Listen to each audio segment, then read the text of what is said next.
Kalino sayuntaleya huntale janinge tatelai hoetunge jalini taiyo paratelahi ukalalina nunne ashaya toehi apaya lokala yotolo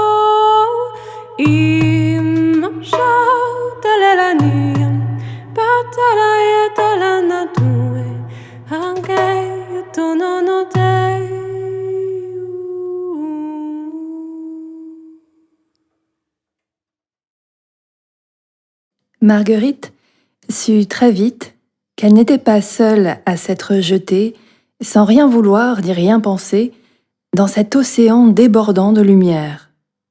Elle les reconnaissait d'emblée, ces hommes et ces femmes, qui, comme elle, étaient entrés dans la chambre nuptiale, qui savaient, aimaient et louaient dans leur être.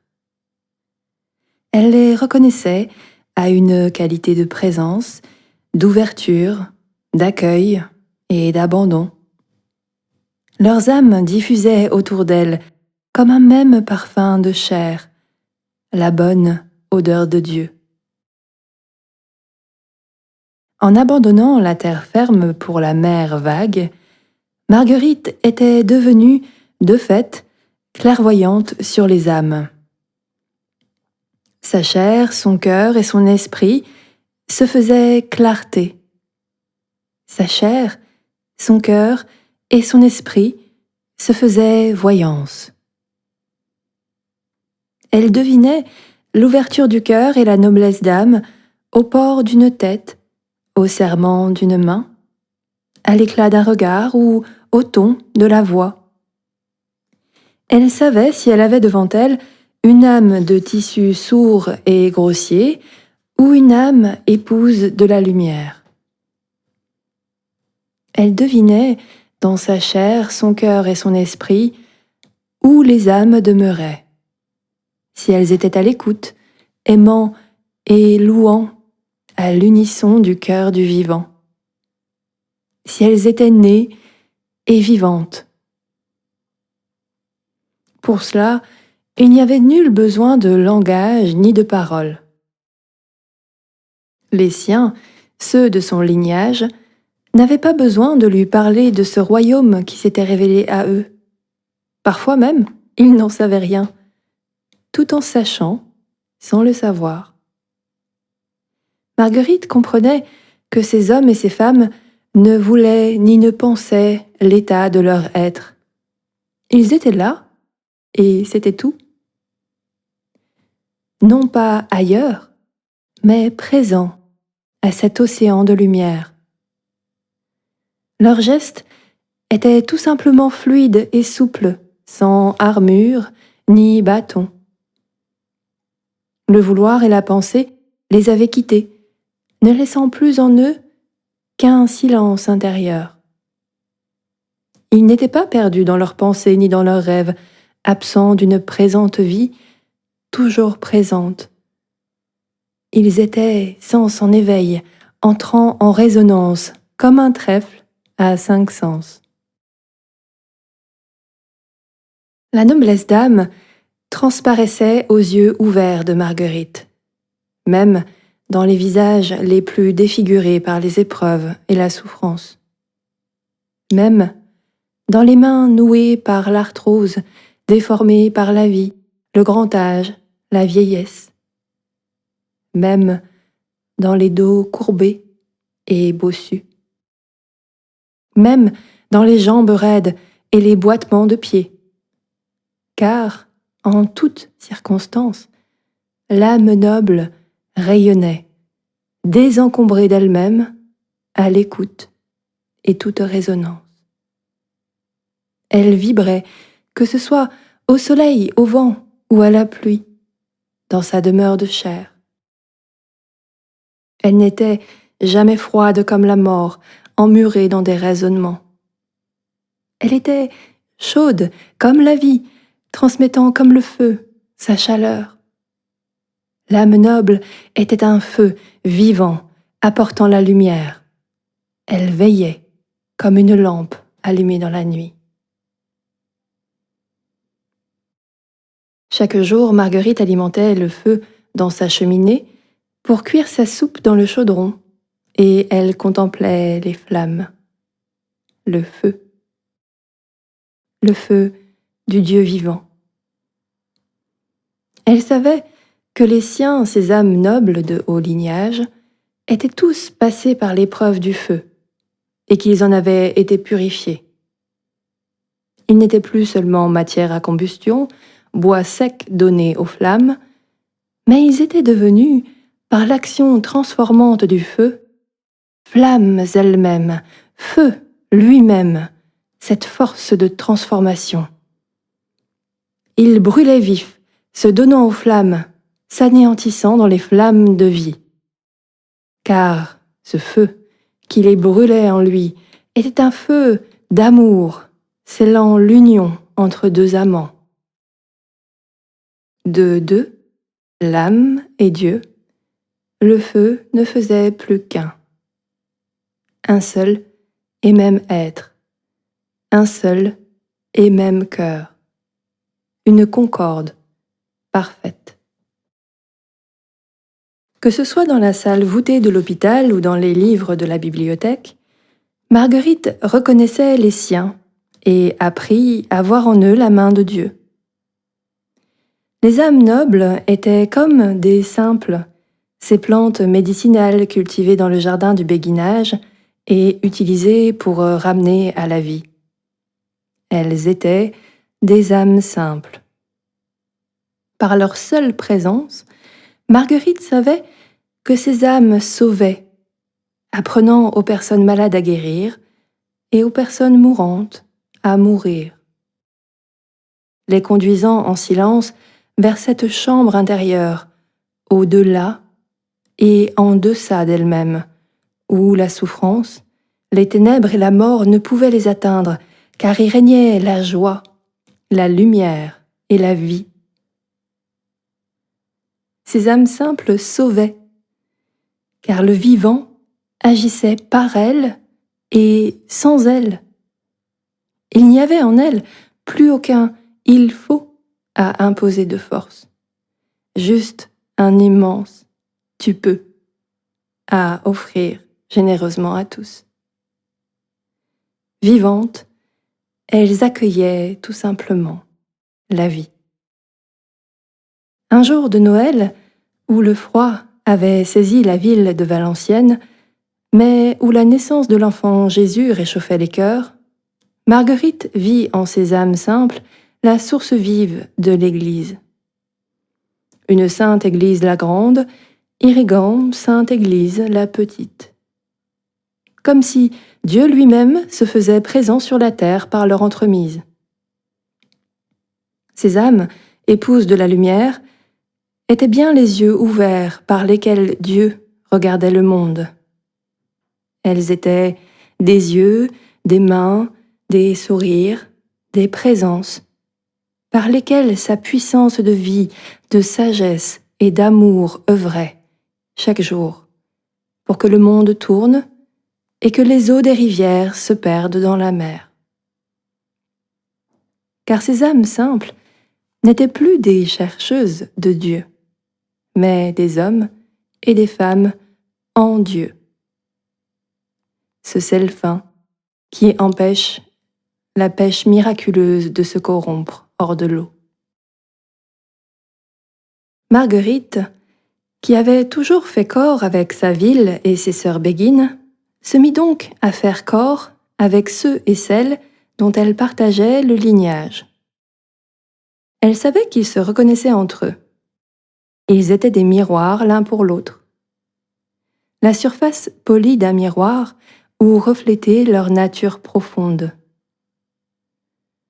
Les âmes simples étaient des naufragés du ciel au milieu d'âmes terrestres, des vivants parmi des morts, des en Dieu parmi des égarés. Elles formaient ensemble comme un réseau de canaux d'irrigation par lesquels la source de lumière abreuvait et illuminait l'univers. Elles étaient des vivantes, c'est-à-dire des connaissantes, des aimantes, des louantes. Elles n'étaient jamais seules avec elles-mêmes, coupées des autres, de la vie et de l'univers, mais semblaient toujours traîner derrière elles une nuée d'anges, de souris et d'étourneaux. Elles étaient reliées à l'arbre de la vie. Entrer en leur présence, c'était prendre sur le visage l'air vivifiant du large, respirer l'infini et les étoiles lointaines. Toute abîmée, silencieusement en Dieu, Marguerite prit donc sa place dans sa lignée pour servir son lignage. Instant après instant, elle balançait entre le rien et le tout. La prospérité et l'adversité, une chose et son contraire. Elle épousait la vie, chantant et déchantant, avec, au tréfonds d'elle-même, une conscience aiguë de sa pauvreté. Une pauvreté qui ne mendiait plus rien, tant elle savait qu'elle ne pourrait que demeurer à jamais pauvre. La connaissance de cette pauvreté éternelle était pour Marguerite la plus grande des richesses. Elle n'était rien. Dieu était tout. En lui, elle s'enfonçait dans le rien vouloir et le rien savoir.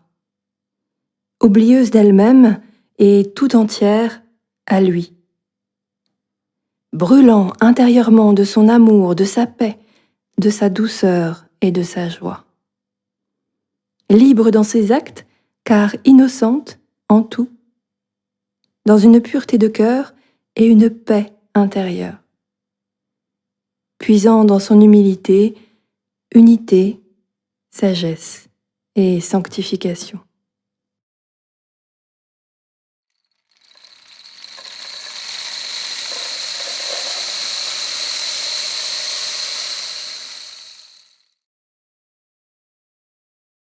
Un jour où elle était sortie des murs d'enceinte de la ville pour porter à pied un manuscrit, Marguerite se surprit à nommer Dieu. Un nom, rien que pour elle et que pour lui. Un nom comme un secret entre eux deux. Le chant silencieux de leur intimité nuptiale. Et le nom qui lui vint sur le bout de la langue, alors qu'elle cheminait de colline en colline, était le loin près. Dieu avait pour nom le loin près. Marguerite souffrait tant d'entendre parler à tort et à travers de Dieu, dans les sermons, les enseignements et les éclats de voix sur les places de marché. De voir le nom de Dieu échapper à l'entendement des hommes, mais ce mot de Dieu être dit et médit sur toutes les lèvres, comme s'il ne restait plus que ce mot à colporter et à marchander. Dieu, une dépouille, une absence, un mot vide, où ne résonnait aucun nom en vérité. Il est vrai que ceux qui tenaient la parole dans cette sainte Église la petite cheminaient le plus souvent vers Dieu. Ils ne vivaient pas encore en Dieu, mais ils le projetaient au loin. Ils s'éloignaient de lui et de son mystère à force de le projeter au loin. Dieu n'était pour eux qu'une image, un oui-dire, une terre lointaine et inaccessible, que seul le jugement de la mort permettait de rejoindre d'un bond. Ces hommes et ces femmes qui parlaient sur Dieu indiquaient des chemins, comme ce vieil homme édenté qui venait de lui indiquer le sien. Comme il ne savait rien de Dieu, il pouvait en parler sans savoir se tromper. Mais Marguerite, elle, n'était plus en chemin vers Dieu. Elle vivait simplement en Dieu. Elle avait plongé de toute sa chair, son cœur et son esprit dans ce royaume du vivant. Elle s'était perdue dans l'océan débordant de lumière, Elle n'était plus vers, mais en. Si indiquer un chemin vers Dieu, c'est encore l'éloigner de soi, vivre en Dieu, c'est l'accepter au plus près et au plus loin de soi. L'accepter comme un amant subtil, une flamme de vie qui ne se laisse pas capturer, virevoltante, changeant de direction, jouant avec le vent. Ce loin près était pour Marguerite eau vive. Il était puissance de vie, de sagesse et d'amour. Il était puissance. Comme tous ceux qui connaissent le secret de la chambre nuptiale, Marguerite savait qu'il était impossible de parler de Dieu sans se tromper. Car Dieu ne se résume pas à 4 lettres. Mais il dépasse à jamais toutes les lettres de l'alphabet, toutes les compositions de lettres, les syllabes et les mots. Dieu est le vide qui respire et qui souffle entre les lettres. Il ne les lie pas à jamais, mais il les délie à l'infini. Il les laisse jouer et se combiner au hasard pour réveiller les sens et renouveler le sens. Dieu échappe au langage et au raisonnement. Il dépasse l'entendement de raison qui n'entend pas en lui tous ces harmoniques, le chant de la lumière. Ce mystère de Dieu que raison ne savait percer. Le cœur de Marguerite le devinait par éclairs, dans l'amour, dans un flot de lumière. C'est pourquoi Marguerite, souveraine sur toute chose, se mit à prononcer ce nom de loin près. Dieu était celui qui se fait plus proche à mesure qu'il s'éloigne, et celui qui s'éloigne à mesure qu'il se fait plus proche. Celui qui ne se laisse prendre que dans la déprise, celui qui se fait passage que dans le dépassement. Vivre en Dieu, c'était bien cheminer par monts et par vaux, gravir la côte dont le sommet paraît tout proche, mais toujours plus loin à mesure qu'on s'approche de lui. Un loin au plus près, au plus intime, au plus profond. Un loin près qui échappe au regard, la vision humaine ne sachant se focaliser à la fois sur le loin et le près. Ce nom de Dieu, Marguerite eut le désir soudain de le voir enseigné dans la Sainte Église la Petite comme dans Sainte Église la Grande, tout en le laissant à son profond mystère. Il n'y avait pas pour les hommes, les femmes et les enfants à cheminer vers Dieu, mais bien à vivre en lui. Et c'était cette vie divine dont Marguerite retrouvait autour d'elle le miroitement de lumière dans les feuilles des peupliers agitées par le vent, qu'il fallait enseigner à tous. Apprendre aux hommes, aux femmes et aux enfants à nager en Dieu, loin de toute terre ferme. Les jeter nus dans l'eau vive des rivières ou les lancer dans l'air comme un jongleur. Leur ouvrir l'ouïe et l'entendement pour qu'ils puissent accorder leur cœur. La seule vérité qu'elle avait si souvent lue et recopiée dans des manuscrits était de reconnaître que Dieu était, est et sera à jamais insaisissable. Si les hommes cherchent à le connaître, il demeure au-delà de toute connaissance, car la parole humaine l'endommage et la pensée humaine enténèbre sa lumière. Dieu ne se laisse prendre que par ceux qui se déprennent de lui. Seules les âmes qui s'ouvrent à sa lumière pour oublier tout aussitôt, qui acceptent la subtilité de leur amant, en saisissent le rien. Le rien qui fait advenir subtilement le tout. Un cœur d'amour qui bat et change à chaque instant de mesure.